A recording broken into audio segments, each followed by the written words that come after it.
নবী সাল্লাল্লাহু আলাইহি ওয়াসাল্লাম একদিন ঘুম থেকে উঠলেন ভয় পেয়ে, আতঙ্কিত হয়ে। নবীজি ভয় পেয়ে আতঙ্কিত হয়ে ঘুম থেকে উঠে বলছেন, লা ইলাহা ইল্লাল্লাহ, লা ইলাহা ইল্লাল্লাহ। তার স্ত্রী পাশে যিনি শুয়ে আছেন সাল্লাল্লাহু আলাইহি ওয়াসাল্লাম বলছেন, ওয়াইলুল লিল আরব, ওয়াইলুল লিল আরব মিন শাররি কদ ইখতারাব। আরব জাতির জন্য ধ্বংস, আরব জাতির জন্য ধ্বংস। কি ভয়ঙ্কর ফিতনা ধেয়ে আসছে ওদের দিকে, কি ভয়ঙ্কর ফিতনা ধেয়ে আসছে। এবং তিনি হাতের ইশারা করে দেখালেন এইভাবে যে আজকে, নবীজি বলছেন 1400 বছর আগের কথা, 1445 বছর আগের কথা, 1445 বছর আগে নবীজি বলেছেন আজকে, ওই সময় আজকে ইয়াজুজ আর মাজুজের যে দেয়ালের কথা মনে আছে? জুলকারনাইনের সময় দেয়াল, এই দেয়াল এতটুকু পরিমাণ খুলে দেয়া হয়েছে, এতটুকু পরিমাণ খুলে দেয়া হয়েছে 1400 কত বছর আগে। তখন তার স্ত্রী বলছেন, আনুহলিক ওয়া ফিনা সালিহিন, আনুহলিক ওয়া ফিনা সালিহিন ইয়া রাসূলুল্লাহ, হে আল্লাহর রাসূল সাল্লাল্লাহু আলাইহি ওয়াসাল্লাম, আমাদের মধ্যে ভালো মানুষরা থাকা সত্ত্বেও কি আমরা ধ্বংস হয়ে যাব? আপনি যে বলছেন ওয়াইলুল লিল আরব, আরবদের জন্য ধ্বংস। নবীজি বলছেন, নাম হ্যাঁ, নাম হ্যাঁ, ধ্বংস হয়ে যাবে। ইদা কাসুরাতিল খাবাস, যখন নগ্নতা, বেহায়াপনা, অশ্লীলতা সমাজে রন্ধ্রে রন্ধ্রে ছড়িয়ে পড়বে, তখন আলেম জালেম সব ধ্বংস হবে। এই হাদিসটা অকাট্য হাদিস বুখারী মুসলিমের, মানে এটা সহিহ, এটা বিষয়ে কোনো সন্দেহ নেই। তাহলে নবীজি 1445 বছর আগে বলছেন যে আরবদের জন্য ধ্বংস ধেয়ে আসছে, এবং দেয়াল এভাবে খুলে দেয়া হয়েছে। তাদের দেয়াল ইয়াজুজ আর মাজুজ, আর ইয়াজুজ আর মাজুজের সাথে আরবদের ধ্বংসকে সম্পর্কিত করা হলো না? ইয়াজুজ আর মাজুজের সাথে আরবদের ধ্বংসকে সম্পৃক্ত করা হলো এবং বেহায়াপনাকে সম্পৃক্ত করা হলো, সরি, তাই না? বুঝতে পারছেন? আরব জাতির ধ্বংসের সাথে ইয়াজুজ মাজুজকে কানেক্টেড করা হলো এবং অশ্লীলতাকে, কি বলেন, অশ্লীলতাকে কানেক্টেড করা হলো। এখন আপনি চিন্তা করে দেখেন, সারা বিশ্বে পর্নোগ্রাফি কারা ছড়িয়ে দিয়েছে? বলেন, বলেন দেখি। কি বেহায়াপনা না? সমাজের ইদা কাসুরাতিল খাবাস, যখন সমাজের রন্ধ্রে রন্ধ্রে বেহায়াপনা ছড়িয়ে পড়বে, ছড়িয়ে পড়ে নাই? মিলান, হাদিসটা মিলান। সমাজের এই মেয়েদের, এই যে ফ্যামিলিস্ট রেভলিউশন কারা ছড়িয়ে দিয়েছে? ফ্যামিলিস্ট রেভলিউশন কারা ছড়িয়ে দিয়েছে? ওরা।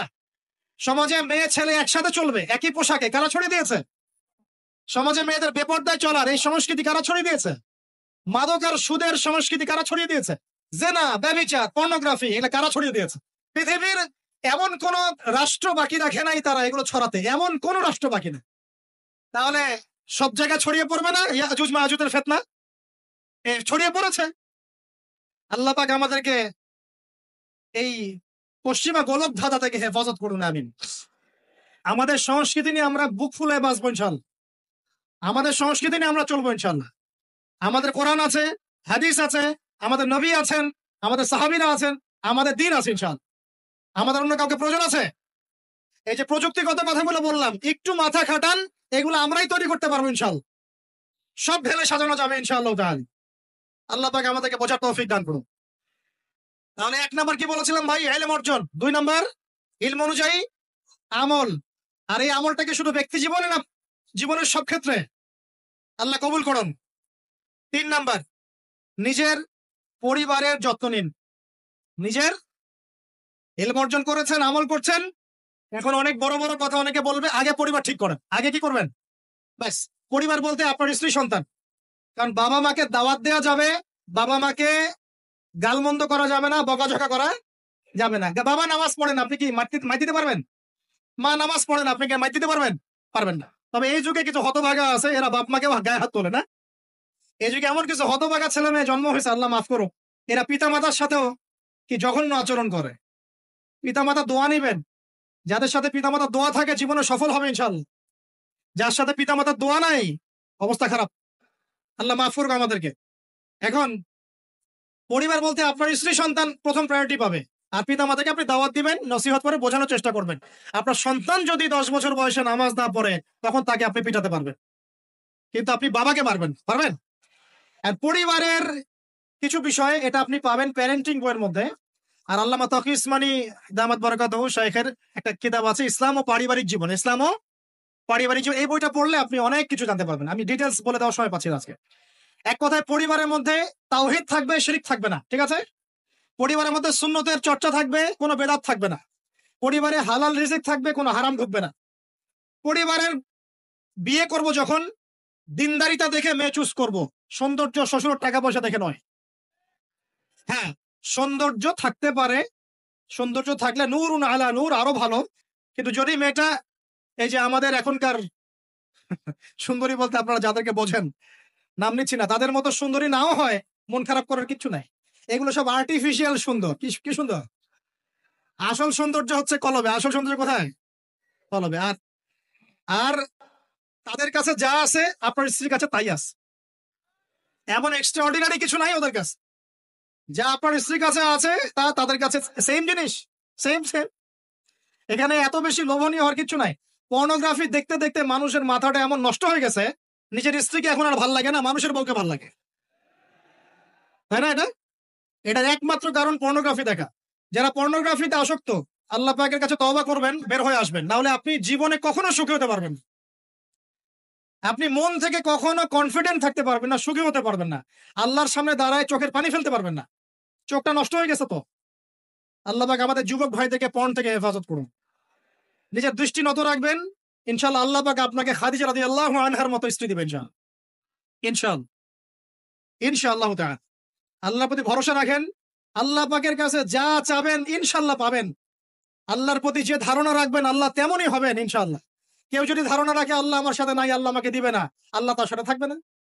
কে ধারণা রাখে আল্লাহ আমার সাথে আছে, আল্লাহ আমার সাথে আছে, আল্লাহ আমাকে বুঝেন, আল্লাহ আমাকে দিবেন, আল্লাহ অবশ্যই দিবেন ইনশাআল্লাহ। ওয়া ইয়াতাওয়াক্কাল আলাল্লাহি ফাহুয়া হাসবুহ। যে ব্যক্তি আল্লাহর প্রতি তাওয়াক্কুল করে আল্লাহ তার জন্য একদম যথেষ্ট হয়ে যাবে। হাসবুনাল্লাহ ওয়া নি'মাল ওয়াকিল। বলেন হাসবুনাল্লাহ ওয়া নি'মাল ওয়াকিল। স্ত্রী চুজ করবেন কি দেখে? শ্বশুরের টাকা, যৌতুক নেবেন, দিনদারিতা। আর দিনদারিতা কি বাইরের বোরখা দেখেই ফিক্স করা যাবে? বোরখাওয়ালা মেয়েরা তো এখন গ্রামে গঞ্জে, হাট বাজারে, সব জায়গায় কফি শপে বসে বসে ডেটিং করছে। বলেন, আদর্শ পরিবার গঠন করা। কোন বইয়ের নাম বললাম? কার বই পড়বেন? আল্লামা তাকি উসমানী দামাত বরকাতু। বইটার নাম কি? ইসলাম ও পারিবারিক জীবন। ইসলাম ও পারিবারিক জীবন। কিনতে পারবেন তো ইনশাল্লাহ? বন্ধুদের সাথে চা খেতে বসলে 1000 টাকা বিল হয়, এখন 500 টাকা বিল হয়, হয় না? একটা বই কিনতে 200 টাকা লাগে না। কিনতে পারবো কিনা? যারা বই কিনে বইয়ের প্রতি মহব্বত রাখবে আল্লাহ ওদেরকে এলেম দান করবেন ইনশাআল্লাহ। আমি একদিন বলেছি না, বই নিয়ে একটা লেকচার দিয়েছি না, বই কিনতাম টাকা বাঁচিয়ে বাঁচিয়ে। বিশ্বাস করেন এখন বই হাদিয়াই পড়ে শেষ করতে পারি না আমরা। হাদিয়ার পর হাদিয়া বই পড়ে আছে বাসা, শেষই করতে পারছি না। বইয়ের প্রতি মহব্বত রাখেন, আল্লাহ পাক আপনাকে অনেক জ্ঞান দেবে ইনশাআল্লাহ। 4 নাম্বার, খুব শর্ট করে শেষ করছি। 4 হচ্ছে আমাদের রিজিকটা হালাল করতে হবে। রাজি আছি ইনশাআল্লাহ? রিজিক হালাল মানে কি? রিজিকের মধ্যে কোনো সুদ থাকবে না। রিজিকে কোনো সুদ। সুদ যে খায় সে মায়ের সাথে জেনা করে। সুদ যে খায় সে আল্লাহ এবং তার রাসূলের সাথে যুদ্ধ করে। আমি এমন একজন ব্যক্তির কথা শুনেছি যে সুদ খেত, আল্লাহ মাফ করুক তাকে, আল্লাহ মাফ করুক। আমাকে বলেছেন একজন, আমি শুনেছি এটা, যে ইন্তেকালের পরে দুনিয়াতেই পেটটা ফুলে গিয়েছিল। নাউজুবিল্লাহ, আল্লাহ হেফাজত করুন। মেরাজের রাতে নবী দেখে এসেছেন সুদখোরের পেটের মধ্যে সাপ কিলবিল করছে, রক্তের নদীতে ফেলে মাথা ফাটিয়ে দেওয়া হচ্ছে। আল্লাহ এবং তার রাসূলের সাথে যুদ্ধ করে কেউ সফল হতে পারবে? আল্লাহর ওয়াস্তে সুদের চাকরিটা ছেড়ে দেই ভাই, আল্লাহর ওয়াস্তে ছেড়ে দেই, সুদের চাকরি ছেড়ে দেই। আল্লাহর হাতে আমার রিজিক, আল্লাহই খাওয়াবেন ইনশাআল্লাহ। সারা দুনিয়ার লক্ষ কোটি মাখলুককে আল্লাহ যদি খাওয়াতে পারেন, আমাকেও সুদ ছাড়া খাওয়াতে পারেন। খালি ধৈর্য ধরেন, রিজিক আসবেই ইনশাআল্লাহ। আর যেখানে ঘুষ সেখানে নাই, যেখানে ঘুষ সেখানে আমি নাই। এখানে ভাই যদি কোনো সরকারি কর্মকর্তা থাকেন বা কেউ যদি ঘুষের সাথে সম্পৃক্ত থাকেন, সরকারি বেসরকারি যেই হন, আজকে রাত্রে বাসায় গিয়ে খাস তওবা করে নেন। আল্লাহ, আমি জীবনে যত অর্থনৈতিক অন্যায় করেছি আমাকে মাফ করুন। আল্লাহ পাক মাফ করে দিবেন ইনশাআল্লাহ। এবং আগামী জীবনে ঘুষমুক্ত জীবন যাপন করার চেষ্টা করি, আল্লাহ তৌফিক দান করুন। অমুসলিমরা এখন এইসব সংস্কৃতি মেনে চলে, মুসলিমরা কেন মানবে না? মানা উচিত কিনা? আল্লাহ তৌফিক দান করুন। আর ব্যবসার মধ্যে কিন্তু অনেক রিজিক আছে। 10 ভাগের 9 ভাগই কোথায়? ব্যবসায়। শুধু চাকরির পেছনেই ছুটবেন না। আর চাকরি যদি করেন, অনেস্টির সাথে করবেন, উদ্যোক্তা হন, অর্থনৈতিক ভাবে নিজেকে স্বাবলম্বী করার চেষ্টা করেন, তারপরে বিয়ে শাদী করতে যান। আল্লাহ পাক তৌফিক দান করুন। না হলে ছেলে মানুষের সম্মান কমে যায়। ছেলে মানুষকে হাত পাততে হলেই সম্মান কমে যায়। তো প্রিয় ভাইরা, 4 নম্বর নসিহত খুব সংক্ষিপ্ত করে, আমাদের রিজিক হতে হবে কি ভাই? হালাল। আমি এমন আলেমকে চিনি, এমন আলেমের সহমতে গিয়েছিলাম যে বাহিরের হোটেলের মুরগির গোশত, গরুর গোশতও খায় না। অবাক হলেন তাই না? হজ করতে গিয়েছে, সেখানেও খায় না, ফল খেয়ে থাকে, কারো রুটি খেয়ে থাকে, দুধ খেয়ে থাকে। কারণ এই মুরগি যে জবাই করার সময় বিসমিল্লাহ বলা হয়েছে, কোনো গ্যারান্টি নাই। এই গরু জবাই করার সময় বিসমিল্লাহি আল্লাহু আকবার বলা হয়েছে, কোনো গ্যারান্টি নাই। এখানে যদি ব্যবসায়ী ভাইরা থাকেন, আমি নসিহত করব, অনুরোধ করব, সব সময় জবাই করার সময় আল্লাহর নাম নিয়ে জবাই করব। আপনাদের হোটেলের এই পণ্য সবাই খাচ্ছে, একজনের জন্য সবাইকে হারামখোর বানাবেন না। আল্লাহর ওয়াস্তে মানুষকে হারামখোর বানাবেন না। বিসমিল্লাহি আল্লাহু আকবার বলে জবাই করবেন। আল্লাহ পাক তৌফিক দান করুন। সন্দেহ আছে না একটা? আচ্ছা। অতএব হালাল খাওয়ার চেষ্টা করে আল্লাহ পাক তৌফিক দান করুন। এমন অবস্থা, মানুষ দাওয়াত দিলে আমরা এখন বলি, আমরা বলি যে আল্লাহর কসম দিয়ে বলছি, আপনি নিশ্চিত করেন এর মধ্যে কোনো হারাম টাকা নাই, তাহলে খাবো ভাই, না হলে খাবো। নিশ্চিত করতে পারলে খাবো, না হলে খাবো না। এভাবে রিজিকটাকে শক্ত করে হালাল করার চেষ্টা করি। আল্লাহ আমাদের সবাইকে তৌফিক দান করুন, আমিন। একটা দোয়া পড়লে হালাল রিজিক পাওয়া যায়, আমার সাথে পড়েন। আল্লাহুম্মা ইকফিনি বিহালালিকা আন হারামিকা ওয়া আগনিনি বিফাদলিকা আম্মান সিওয়াকা। এই দোয়াটা পড়লে ইনশাআল্লাহ হালাল রিজিকের প্রাচুর্য আসে।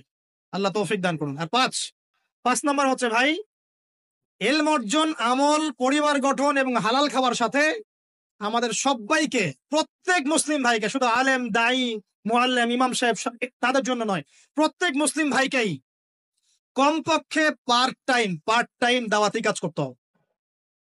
রাজি আছি? কমপক্ষে পার্ট টাইম, ফুল টাইম না হোক, কমপক্ষে পার্ট টাইম দাওয়াতি কাজ করতে হবে। ডক্টর জাকির নায়েক স্যার এই কথা বলেন।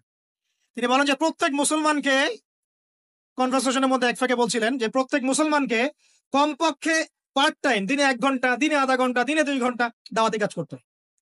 এভাবে যদি সবাই মিলে উম্মার দায়িত্ব কাঁধে নেই, দিন এগিয়ে যাবে ইনশাল্লাহ, প্রচার বাড়বে, প্রসার বাড়বে, কায়েমও হবে ইনশাল্লাহ। হবে কিনা ইনশাল্লাহ? বাংলার ঘরে ঘরে তকি উসমানী তৈরি করতে হবে। হাফিজাহুল্লাহ, পারবেন তো? বাংলার ঘরে ঘরে বড় বড় আলেম তৈরি করতে হবে। বাংলার ঘরে ঘরে আলেম তৈরি করতে হবে, ঘরে ঘরে আলেম। আল্লাহ পাক তৌফিক দান করুন। এখন দাওয়াতি কাজ করার আগে নিজের এলেম অর্জন করতে হবে, দাওয়াতি কাজ করার যোগ্যতা অর্জন করতে হবে, নিজের আধ্যাত্মিকত্ব আনতে হবে, তাসকিয়া আনতে হবে। এবং আরেকটা কথা বলতে ভুলে গেছি, হকপন্থী আলেম ওলামার সাথে সম্পর্ক রেখে সহবতে থাকবেন। একা একা থাকবেন না, একা একা চলবেন না। আলেম ওলামার সাথে পরামর্শ করে চলবেন। দাওয়াতি কাজ করলে কি পাবেন ভাই? একটা হাদিস দিয়ে শেষ করে দেই। দাওয়াতি কাজ করলে যা পাবেন, নবী সাল্লাল্লাহু আলাইহি ওয়াসাল্লাম বলেছেন, কোন ব্যক্তির দাওয়াতে যত মানুষ এই কল্যাণের পথে আসবে, সমস্ত কল্যাণের একটা অংশ নেকি ওই ব্যক্তি পাবে। মানে আপনি দাওয়াতি কাজ করছেন, আপনার দাওয়াতি কাজের বদৌলতে যত মানুষ দিনের দিকে আসছে, দিনের বুঝের দিকে আসছে, নামাজ পড়ছে, কোরআন তেলাওয়াত করছে, ইত্যাদি ভালো কাজ করছে, সমস্ত নেক আমলের একটা অংশ আপনার আমল নামায় অটোমেটিক যোগ হবে। খুশি হন নাই? এর চেয়ে বড় কোনো ব্যবসা নাই। আর যদি কেউ মানুষকে ভুল পথে ডাকে, এই যে ভুল দাওয়াতি কাজ করে, মানুষকে বিভ্রান্তির দিকে ডাকে, তাহলে সমস্ত মানুষের গোনার একটা অংশ ওই ব্যক্তির আমল নামে চলে যায়। নাউজুবিল্লাহ। আর আমরা যদি দাওয়াতি কাজ ছেড়ে দেই, আল্লাহ রাসূল বলেছেন, আল্লাহ পাকের পক্ষ থেকে গজব আসবে, সুম্মা তাদউনাহু, এরপর তোমরা আল্লাহকে ডাকবে, লা ইউস্তাজাবু দুআকুম, তোমাদের দোয়া আল্লাহ কবুল করবেন না। বলে নাউজুবিল্লাহ। অতএব আমরা নিজেরা দাওয়াতি কাজ করব, পরিবারের তালিম চালু করব, পরিবারের মধ্যে ইসলামের দাওয়াতি কাজ থাকবে, কমিউনিটি করব, মাদ্রাসা, মসজিদ, মক্তব, বিভিন্ন ভাবে ইসলামের সম্ভাব্য সকল মাধ্যমে, বর্তমান সমসাময়িক সম্ভাব্য সকল মাধ্যমে দাওয়াতি কাজ করবো ইনশাআল্লাহ তাআলা। আল্লাহ পাক আমাদের সবাইকে দাওয়াতের মেহনতের সাথে লেগে থাকার তৌফিক দান করুন।